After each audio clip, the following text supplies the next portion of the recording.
The following is the extract of a course linked in the description. Hey guys, thank you for joining me again on this new video. So we're gonna go ahead and what we're gonna discuss, we're gonna step out a little bit and we're gonna discuss compressors. Um, Usually, most of the time, I've always I think maybe in the past I tried using compressors before equalizers, but most of the time I will look equalize first and then I will use the the compressor. And the compressor, most of the time, I use it to on several instruments. So I will have several instruments such as those three over here, and they might all be routed to one other bus. And on this bus over here, this is where I'm going to apply the compressor. And you're going to see that we're going to do that on our song for the kick and the snare, right? And there are a lot of first of all, the reason why I think I've tried using the compressor before an equalizer, but maybe the sound that was coming out of it wasn't really good. I think by convention, a lot of people use the equalizer first and then compress. There could be a situation where you need to maybe have a compressor first. Let's say you're recording an artist and you know the way she sings, there is a lot of highs, a lot of lows. Maybe she's a Mariah Carey too, right? She has like a lot of high notes and all those things. So you want to make sure that when the song is being recorded, it's already being normalized quite a bit, right? Or maybe depending on the microphone that you're using, if you know the specs of that microphone, you have already worked with that microphone and you're trying to achieve a certain sound, then you might want to already compress that before going to the equalizer. But most of the time, people equalize first and then they're gonna move to the compressor. So with that being discussed, the next thing I want to show you is just the type of compressors that are out there and what I'm using, and discuss a little bit the function of the compressor, and then we're gonna move into compressing in another video. I'm gonna try and make it short, but let's see. So I did mention here that I'm using quite a bit. So the two things that I'm using and I had recommend at some point, especially for plugins, the TRX5 over here and the Arturia collection over here, right? The FX collection. This is just for plugins.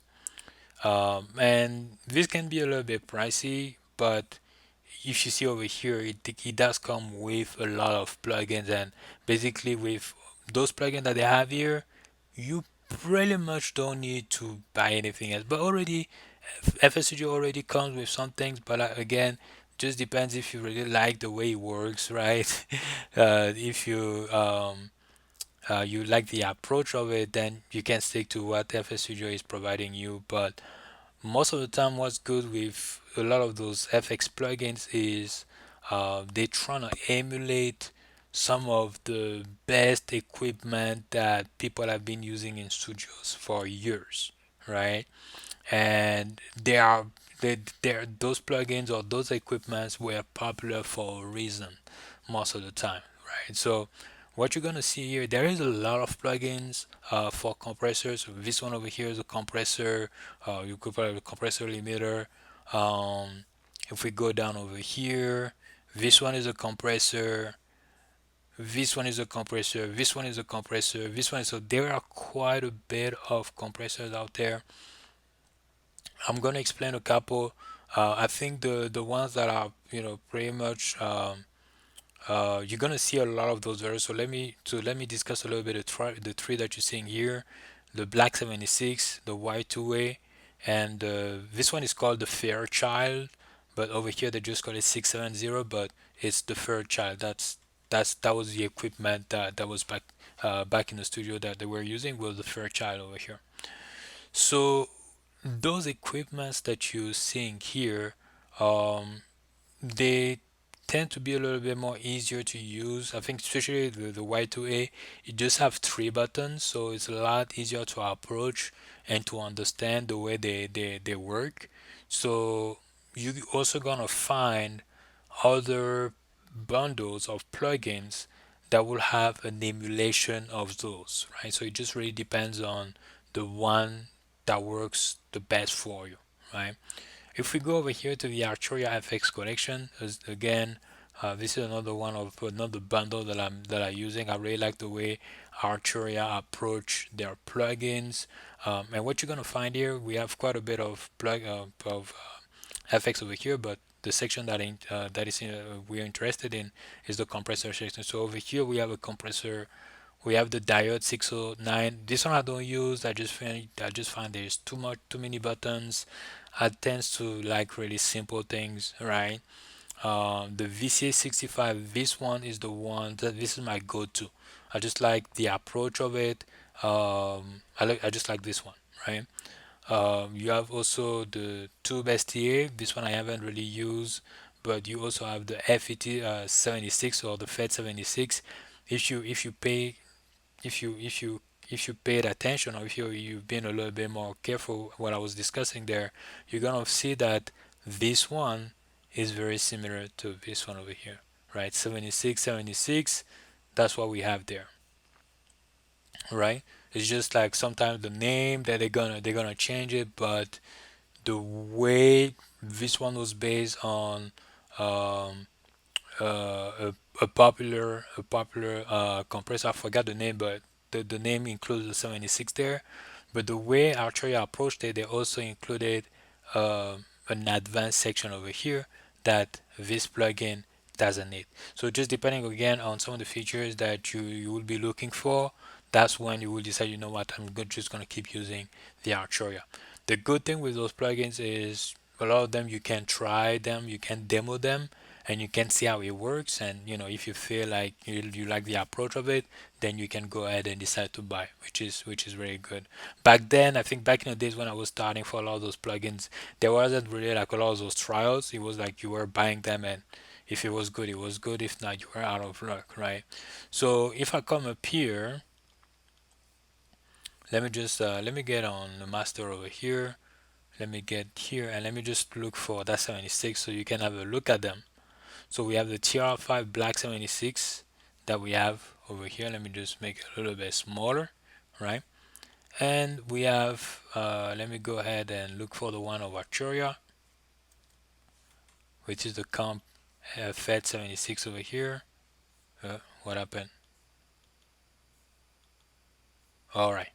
So this is what we have, and you're gonna see it's a little bit similar, but just the placement could be a little bit different. Some of the buttons as well could be slightly different, but most of it is there, right? One of the main difference that I'm noticing is the with the Arturia, you still have a way um, to basically decide how much of the dry and wet sound, how much of the compressor you want to be applied on that sound. So you have the dry and wet sound over here. This one doesn't have it, but it doesn't really matter really because with FS Studio you still have that dry and wet sound that is over here. So you decide how much of that compressor sound you want to be included in the original sound, right? So this is basically it, and you have to go and try and see what really works. The thing that I want to do here is I want to take you. So let me remove those two over here. Let's go ahead and look for a sound. I already found this one over here, um, which is just a hi-hat, right? And that hi-hat over here, it's pretty decent, right? But you're gonna notice that what the compressor actually does, it tends to normalize uh, sound, right? So an example that I can give you for a compressor is, let's say you're watching a movie, and sometimes in between movies there are commercials, right? So you're watching a movie, but the when the commercial comes in, the sound of the commercial is really loud. So because it is so loud compared to where the level where you were watching the movie at, you need to turn down the volume a little bit in order to have the commercial play at a decent level, right? When the commercial is gonna be over, when the movie is gonna come back, the sound of the movie now it would be too low, right? So at that point, you will need to raise the volume at that point, right? So that action that you're doing there for the sound that are too loud, you bring it down. For the sound that are too low, you bring it up. This is basically what a compressor is also doing, right? Anything that is loud is bringing down, and anything that is low is bringing it up to kind of normalize things, right? But it does it really quickly, and you have some action there. So when we go over here, what we're gonna do, let's assign this really quickly here to this. What I'm gonna talk to you about is gonna be, let me go with just the default compressor. This is the default compressor that come with FL Studio. I was using that back in the days, in the early days, but today now I don't really use that because I just found the other one a little bit more intuitive. So yeah, but let's go ahead and work with that. So the first thing that we have here will be the threshold. So the threshold would be when we want that compressor to kick in, right?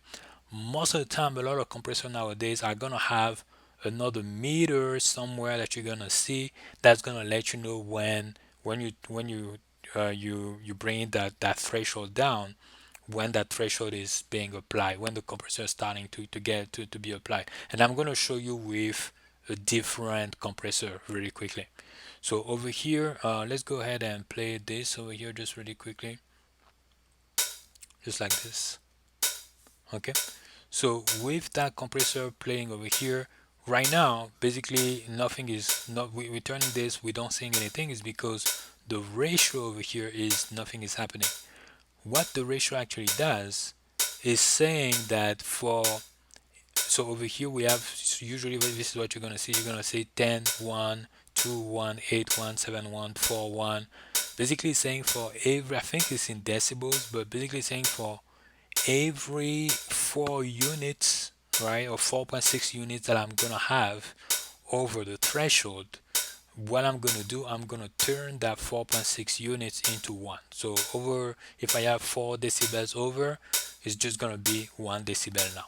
This is what the ratio is doing. So I just need to look for, so right now around here, this is where I have that threshold being applied, that threshold that starts to apply, right? The threshold now, we have the compressor kicking, and for every 4 units we have one that is returning, or we can go to about 7 units, we have one that is returning. The attack over here is how soon you want the compressor to kick in, and it is in milliseconds over here. So milliseconds, this is really quick. Right away, as soon as we hear that sound, right away we have the compressor that kick in. But it could be that we say, you know what, it's gonna take about 3 seconds or 300 milliseconds over here before that compressor kick in. But because this sound over here is really short, we don't have the time to have that compressor kick in, right? So the attack is how quick you want the compressor to kick in. The release is, do you want that compressor to, when it comes in, right away disappear, or do you want it to last a little bit in time? This is what the release basically means over here, right? So we're just gonna have it here, and the gain over here, what it is because if I turn it down, if you listen to the sound right now, the volume of the sound has been basically reduced, right? So if I turn it up, if I turn it down over here, you're gonna see that now the volume is back. So what the gain over here is doing is, because we've reduced quite a bit of sound with that compressor, we want to bring it back a little bit, right? Or we want to bring it back a lot. So this is what we're doing over here with that gain. We're saying that we want to bring back all the sound that we basically lost in a compression. And you have like different type of compression over here that we can have, depending on the plugin. They're gonna have different settings. Okay, so this is what we have over here. Let's go over here and let's take a look at another one. But even with the sound that we have here, what you're gonna notice is if you listen to it without the compression, what you're gonna hear most in that sound is gonna be the loudest part that is over here, very at the beginning. But if you look over here in the tail, there is still quite a bit of sound going on over here, but we're not able to hear it, right? So let's play it, and you see it's only gonna be this that you're gonna be able to hear. When I'm gonna turn it down over here, I'm gonna turn it up over here, or when I'm gonna turn it on, you're gonna hear most of that part now is gonna be brought back. You see? Or you can you hear? So this is basically what the compressor is doing. It has reduced a little bit of the highest part over here and brought up everything that we have there, so we're able to listen to a little bit more. Okay, so let me show you compression with a different plugins. Um, just so we have it there. So this is another one, M class compressor that we have here. Unfortunately, with this plugin, the version that I have, I'm not able to resize it, so I do apologize for it. But yeah, so I'm gonna turn this down, and what you're gonna see over here right now, the compressor is barely coming in. So this is part of the reading that a lot of compressors now have, but that the default FS Studio compressor here doesn't include, right? And usually I like to have, although some people are going to say, yeah, you need to be an engineer, you need to know, just need to listen, you don't need to hear, or you don't need to see. I like to see those things, right? So so yeah, so basically if we come up here, it's going to be a little bit of the same buttons that we have access to. The difference over here is we have an input gain, so we can decide how much already of that sound coming in we want to compress, right? So we can increase it or we can bring it down, right? It's totally possible. So let me just reset this. I'm gonna leave that just at the middle point here. And now for the threshold, what I'm gonna do is I'm gonna basically bring it down. So over here, and you see the more I'm bringing this down, the more over here I'm able to see how much of that sound is going over the threshold, right? So this is part of the information that I was not able to show you there that I wanted to show you on this one. So if I bring it back here, basically at this point we haven't hit the threshold, so nothing, no compression is being applied whatsoever. We have nothing over here, right? So this is where you're able to see that most of the time in when I go ahead and mix, I try or I tend to be about, if I want to compress, I just want to compress about to have sounds to go a little bit 4 decibels, 4 decibels over around there, right? 3, 4, 5 maybe. I don't like to over compress, or I don't like to feel like there have been compression. There are some styles of music where compression of that pump, right, is part of the music, right? I believe a little bit of rock, alternative, you will feel that pump in the music. But for what I'm doing for hip hop and maybe for R&B, it's not really the case. So over here, this is what we have. So right now we're basically saying that we're gonna have the threshold, and you see over here the threshold, we went back to minus 36 dB, and we have about 4 to 8 decibels over of that sound 4 to 8 decibels of that sound going over, right? Over here we have the threshold, and again, if we have it at 1, basically it just says that the sound comes, whatever goes out. When I apply the sound over here, now it says that for every two decibels that come in, I'm just gonna retrieve one. I'm just gonna let return one, and for every 4 that comes in, I'm gonna return one as well. So this is what we're able to have over here, and we can increase that ratio over here. But I think the maximum sound that comes over is about 4 over here. And usually when you go to unlimited ratio, it turns into a limiter, which is a different thing. But yeah, so it looks like over here we're about 8 decibels over.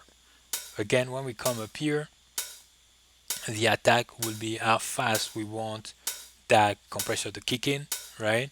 So we might want it to apply right away, or it could take some time before the compressor gets there, right? So if we just have it here as well, the release is, do you want this to be released right away, or do you want it to take some time before everything is the compressor has is done with its job, right? So again, this one I'm just gonna keep it really low, and because we have really reduced the sound, the original sound, we want to bring back up everything, right? So when I do that, I have the output over here, and now it's bringing back the whole sound all together. And if we listen again, this is the sound dry with no compressor, and again you just barely you hear just that part, but the whole tail over here we're not really able to hear it. But when I bring back the the compressor over here, now we're able to hear that part. Okay, so let's just leave it here. This is what the compressor is supposed to do. I've shown you a couple. We're gonna go ahead and we're gonna be using the compressor I'm going to be using is the one from Arturia, the Comp VCA 65, and you're going to see as well with this one, it does have similar uh, feature over here, similar buttons, right? And I like this one. I like the way it works. So this is what we're going to be using, and I'm going to talk to you in the other video where we're going to be using the compressor mainly just on the drums for that particular song. If there were a lot of instruments, I would have used that there as well. But for what I just did, just on the drums, I'm going to be using that. Okay. So I will talk to you in the next video.